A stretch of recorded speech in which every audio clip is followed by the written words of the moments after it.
Hello. Today we're going to talk about the methodology known as communicative language teaching. Halo, hari ini kita akan membahas tentang metodologi yang dikenal sebagai communicative language teaching.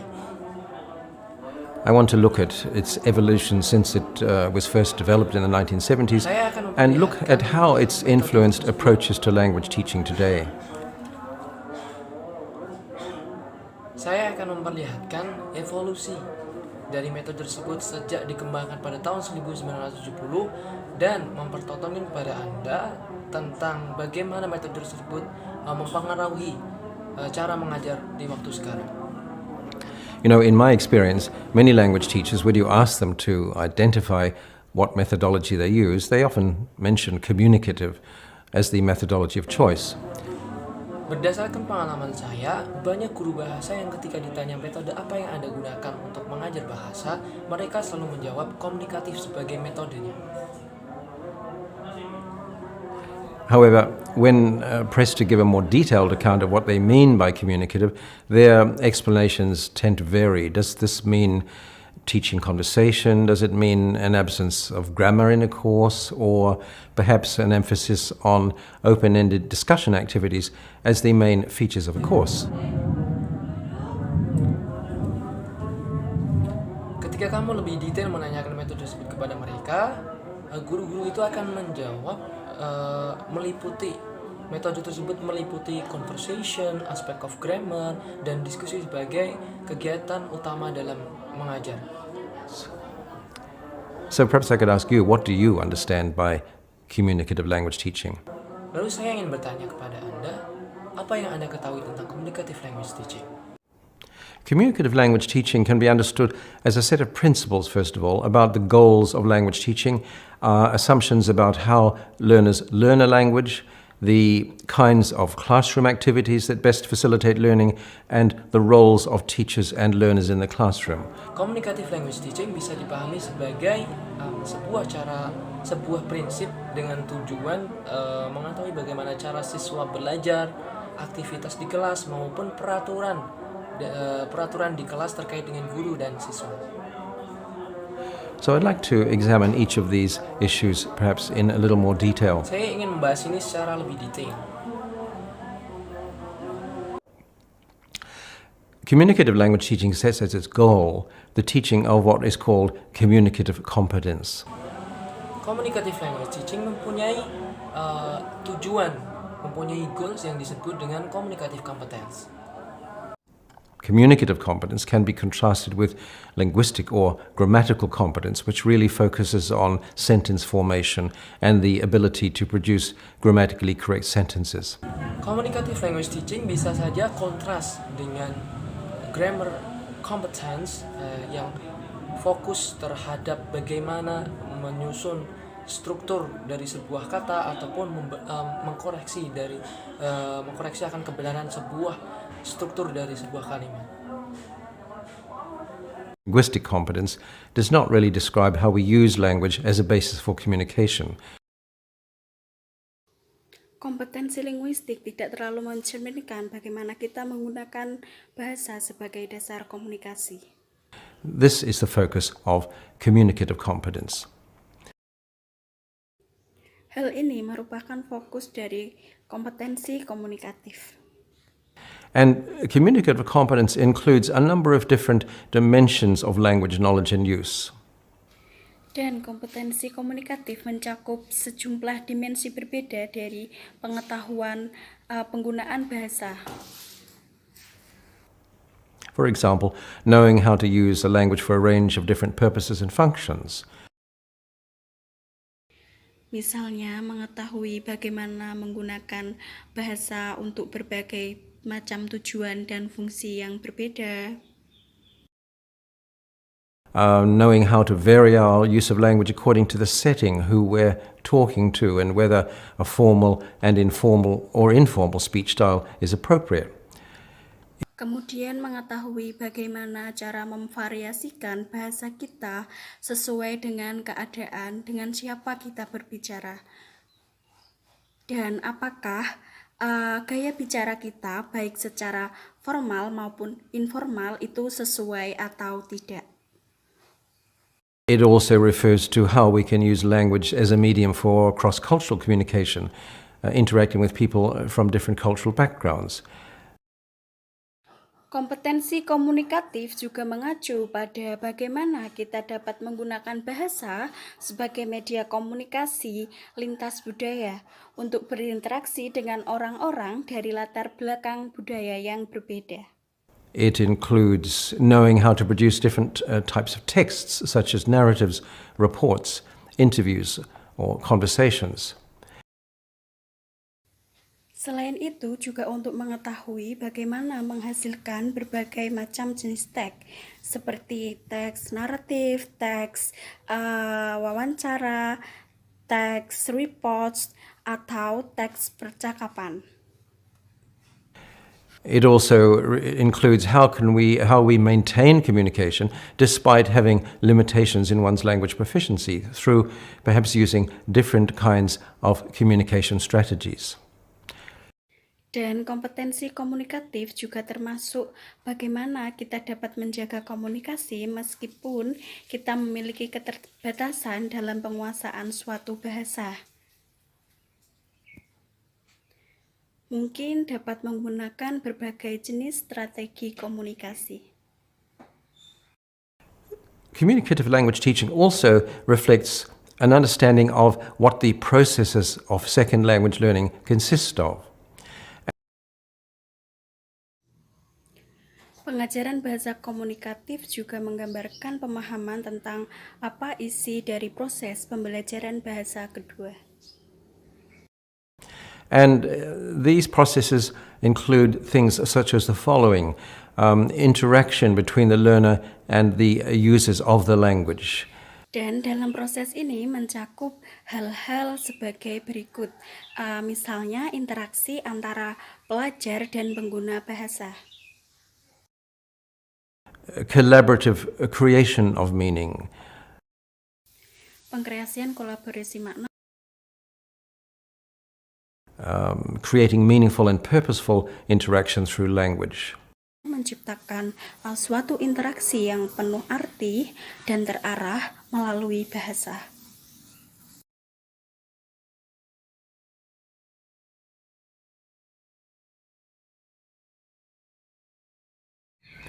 It includes learning through negotiation of meaning as the learner and the interlocutor arrive at understanding. Itu termasuk belajar melalui negosiasi makna sebagai peserta didik dan lawan bicara sampai pada pemahaman.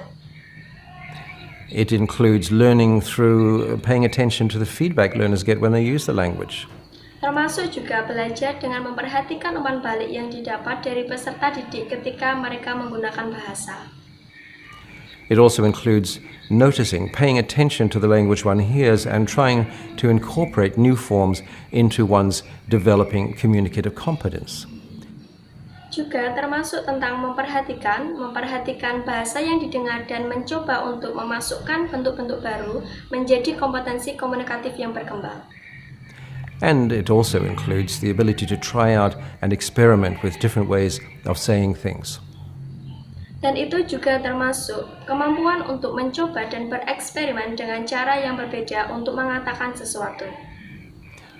Now, when CLT began, there was a movement away from traditional lesson formats where the focus was on mastery of different items of grammar and practice through. Sekarang, ketika CLT mulai ada pergerakan dari format pelajaran tradisional di mana fokusnya adalah pada penugasan tata bahasa dan praktik yang berbeda. Through controls activities such as memorization of dialogues, drills, and the use of, in CLT, this moved towards the use of pair work activities, role plays, group work activities, and project work. Melalui aktivitas kontrol seperti menghafal dialog, latihan, dan penggunaannya di CLT bertujuan pada aktivitas kerja berpasangan, memainkan peran, kegiatan kerja kelompok, dan pekerjaan proyek. So a movement away from accuracy-based activities, if you like, towards more fluency, communicative-based activities. Sehingga hindari aktivitas berbasis akurasi jika Anda ingin melihat kefasihan kegiatan berbasis komunikatif.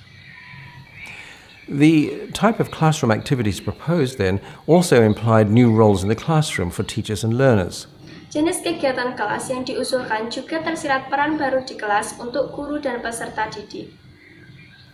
Learners now had to participate in classroom activities that were based on a cooperative rather than an individualistic approach to learning. Peserta didik harus berpartisipasi yang menjadi dasar pendekatan kooperatif daripada pendekatan individualistik. They had to become comfortable with listening to their peers in group work or pair work tasks. Mereka harus merasa nyaman mendengarkan teman-teman mereka dalam kerja kelompok atau tugas berpasangan, rather than relying solely on the teacher for a model. daripada hanya mengandalkan guru sebagai model. They were expected to take on a greater degree of responsibility for their own learning. Mereka diharapkan dapat bertanggung jawab secara penuh dalam setiap proses pembelajaran. And teachers now had to assume the role of facilitator and monitor, rather than being a model for correct speech and writing and one with the primary responsibility of making students avoid errors. Dan para guru sekarang ini harus berperan sebagai fasilitator dan pengawas daripada hanya sebagai model untuk berbicara dan menulis yang benar, dengan tanggung jawab utama mengantisipasi siswa menghindari kesalahan. The teacher had to develop a different view of learners' errors and of his or her own role in facilitating language learning. Guru harus mengembangkan pandangan yang berbeda tentang kesalahan peserta didik dan perannya dalam memfasilitasi proses pembelajaran bahasa. So, under the influence of CLT theory, grammar-based methodologies such as audiolingualism gave way to more functional and skill-based teaching. Jadi, di bawah pengaruh teori Communicative Language Teaching atau CLT, metodologi berbasis tata bahasa seperti audio digantikan oleh pengajaran yang lebih fungsional dan berbasis keterampilan. And at the same time, accuracy activities such as drilling were replaced by activities based on interactive small group work. Dan pada saat yang sama, aktivitas akurasi seperti latihan tertulis digantikan oleh aktivitas berbasis kerja kelompok kecil yang interaktif. As you can imagine, communicative language teaching created a great deal of enthusiasm and excitement when it first appeared as a new approach to language teaching in the 1970s and 80s. Seperti yang Anda dapat bayangkan, proses pengajaran bahasa yang komunikatif menciptakan banyak antusiasme dan kegembiraan ketika pertama kali muncul sebagai pendekatan baru untuk pengajaran bahasa pada tahun 70 sampai dengan 80-an. And language teachers and teaching institutions all around the world soon began to rethink their teaching, their syllabuses, their classroom materials. Para guru bahasa serta lembaga pengajaran di seluruh dunia segera memikirkan kembali terkait pengajaran dan silabus untuk materi pembelajaran di ruang kelas mereka. And in planning language courses within a communicative approach, grammar was no longer the starting point. Dan dalam merencanakan pembelajaran bahasa dengan pendekatan komunikatif, tata bahasa tidak lagi menjadi titik awal. New approaches to language teaching and language course development were needed. Diperlukan pendekatan baru untuk pengajaran dan pengembangan pembelajaran bahasa. The communicative approach prompted then a rethinking of classroom teaching methodology. Pada pendekatan komunikatif, diharapkan untuk memikirkan kembali terkait metodologi pengajaran di kelas. Of communication in it, and that communication that's meaningful to the learner provides a better opportunity for learning than through a grammar-based approach. Dan komunikasi yang bermakna bagi pelajar tersebut memberikan kesempatan yang lebih baik di dalam pembelajaran dibandingkan melalui pendekatan berbasis tata bahasa. New techniques were needed, as I mentioned, new roles for teachers, new roles for the learner. Teknik-teknik baru dibutuhkan seperti yang telah saya sebutkan, peran baru untuk guru, peran baru untuk pelajar. So instead of focusing on accurate repetition and memorization of sentences and grammatical patterns, activities that required learners to negotiate meaning and to interact meaningfully were required. Sehingga alih-alih berfokus pada pengulangan yang akurat dan menghafal kalimat dan praktik tata bahasa, diperlukan aktivitas yang menuntut peserta didik untuk menegosiasikan arti dan berinteraksi secara bermakna. Since the 1990s, the communicative approach has been widely implemented, but because it describes a set of very general principles grounded in the notion of communicative competence as the goal of second and foreign language teaching and learning, and as well as the use of a communicative syllabus and methodology.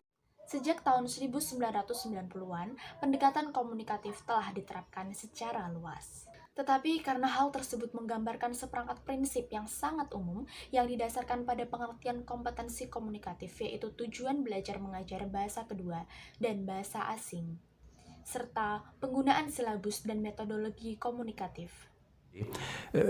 Because of these general goals, it's continued to evolve as our understanding of the processes of second language learning has developed. Karena tujuan umum ini, bahasa terus berkembang seiring dengan berkembangnya pemahaman kita tentang proses pembelajaran bahasa kedua. Current communicative language teaching theory and practice thus draws on a number of different educational paradigms and traditions. Teori dan praktik pengajaran bahasa komunikatif saat ini dengan demikian mengacu pada sejumlah paradigma dan tradisi pendidikan yang berbeda. And since it draws on a number of diverse sources, there is no single or agreed upon set of practices that characterize current communicative approaches. Dan karena ini mengacu pada sejumlah sumber yang beragam, tidak ada satu atau set praktik yang disepakati yang menjadi ciri pendekatan komunikatif saat ini. Rather, CLT today refers to a set of generally agreed upon principles that can be applied in different ways depending on the teaching context, the age of the learners, their level, their learning goals, and so on. Sebaliknya, CRC saat ini mengacu pada seperangkat prinsip yang disepakati secara umum yang dapat diterapkan dengan cara yang berbeda.